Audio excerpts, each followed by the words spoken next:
reconnecting after what, several years, because we met in the beginning of 2021, I believe. Yep. All And right, all of those projects we did together were awesome and nice experiences.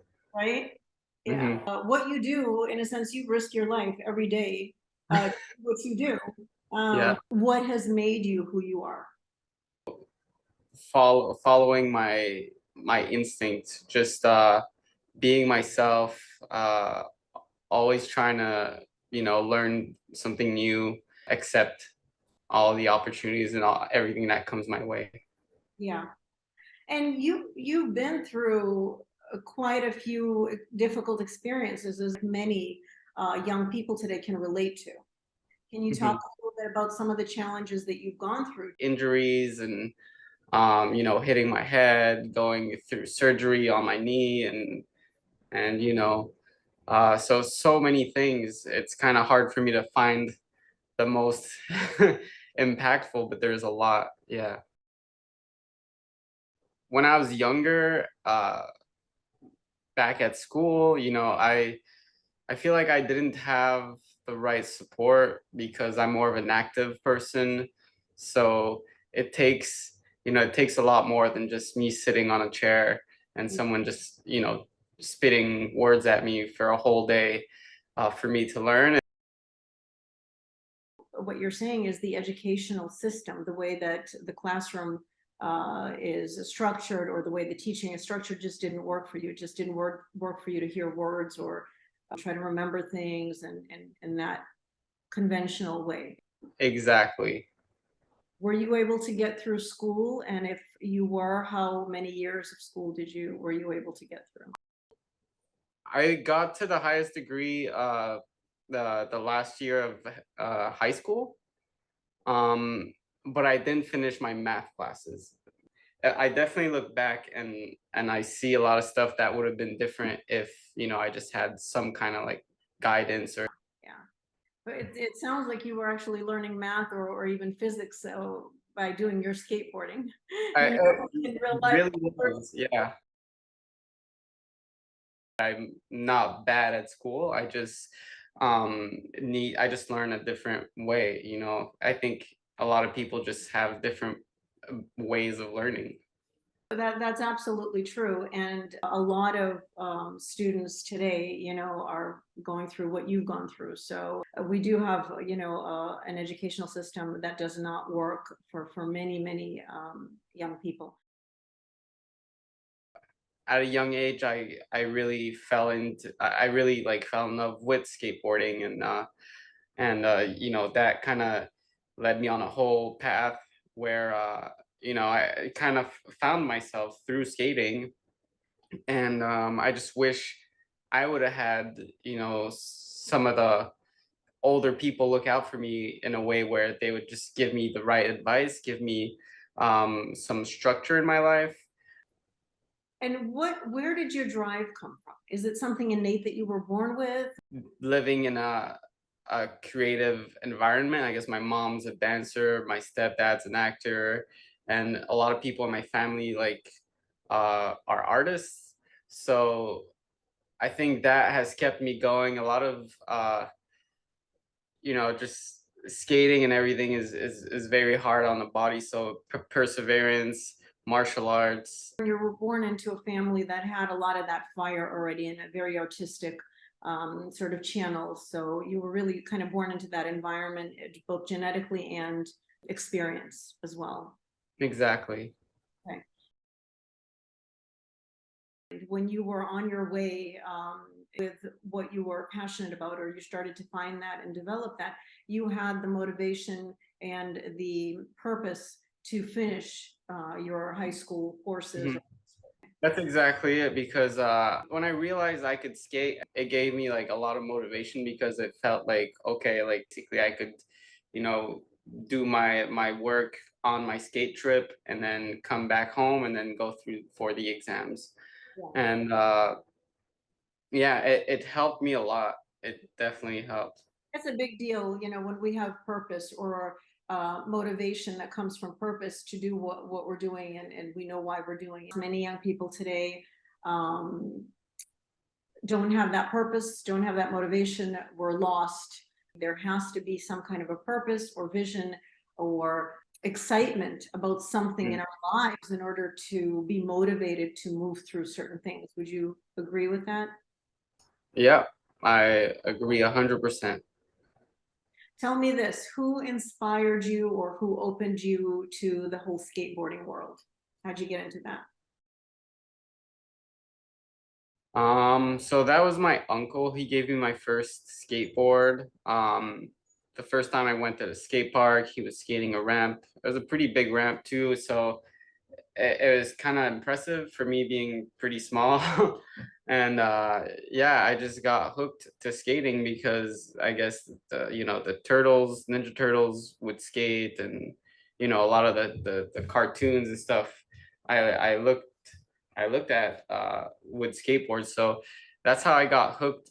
When I opened up a magazine, I think that was like early high school, and I saw a picture, and as soon as I saw the picture, it like kind of gave me like a flash. Like I realized, oh wow, I can do this. Like I at that moment I realized, that I had it in me.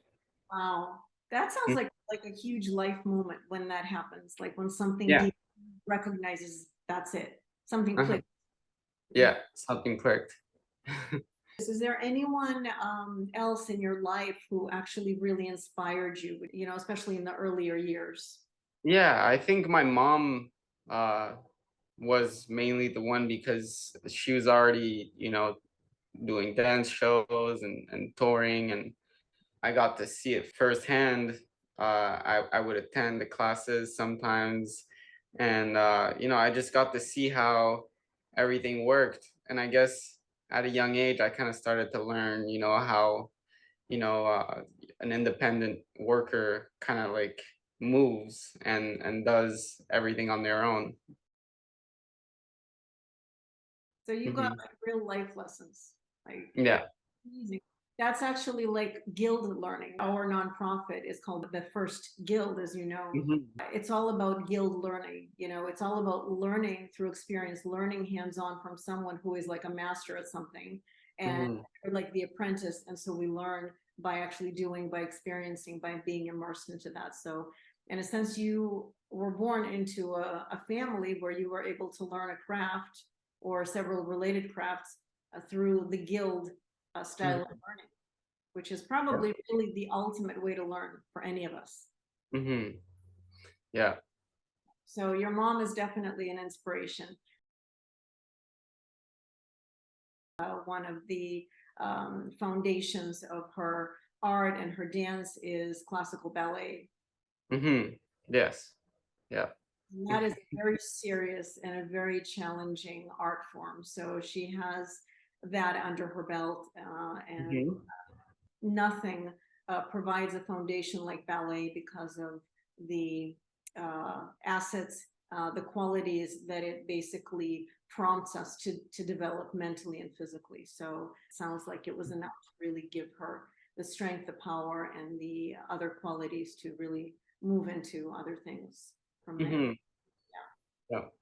When my mom was pregnant of me, that's when she got offered a pretty big, gig, I guess you would say, which was with the Ballet Jazz de Montréal, and then she refused it because she was pregnant and with me, and I think that was the end of the ballet career for her, but not the end of her learning experience through dance. Mhm. So she was meant to basically change her direction. Life puts us into certain situations for a reason. So I'm sure the ballet helped shape a lot of everything she's accomplished. She was a really good ballet dancer, I guess, for her to have that opportunity. so she must have studied for several years the ballet, Uh-huh. even invited or accepted into the Ballet de Montreal, which is quite an accomplishment. Yeah, Hmm. certainly Exactly. your audience, a lot of young people. Hmm. It's not an easy thing to do. Not many people can do that. We're talking about physically. People come to see you.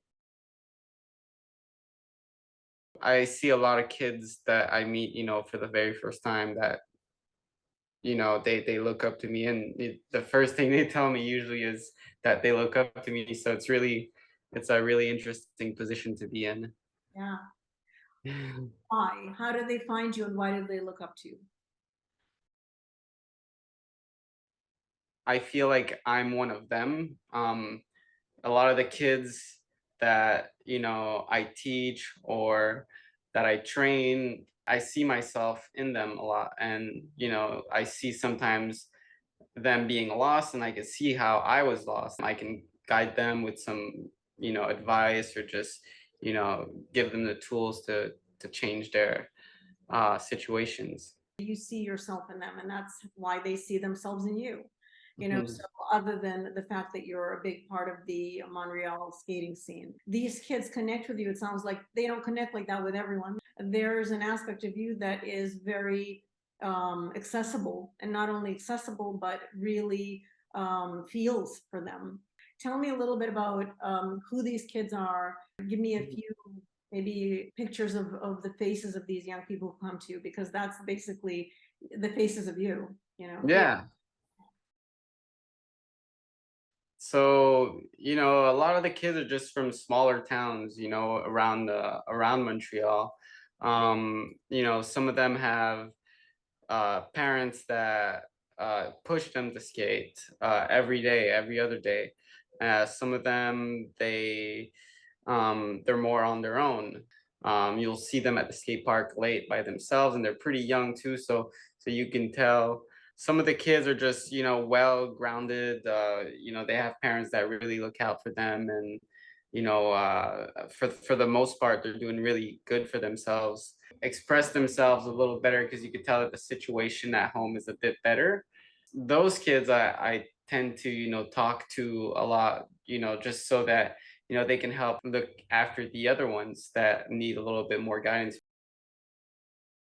If you don't have anyone to turn to, then at least you'll have a few of the kids that will be there for you. And that's kind of what I try to do. I see these kids, they come from all over the place. Some of them have money, some of them don't. And I try to just create this thing where, like, we share what we have as a community, and, we just help each other out.